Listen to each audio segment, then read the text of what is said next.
Hi everyone, it's Susan Stewart, professional organizer and owner of Perfectly Placed, and this is day 6 of spicing up the dinner hour during quarantine.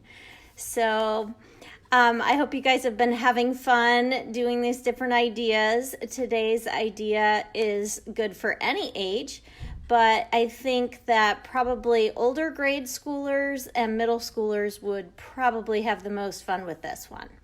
So the idea is to have a color theme.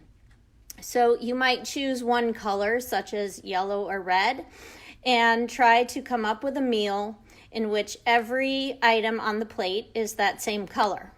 Or a variation of this one is to come up with a meal where every single thing on the plate is a different color. So maybe a rainbow meal or something like that. So I hope you have fun with this one, and we'll see you again tomorrow. Thanks.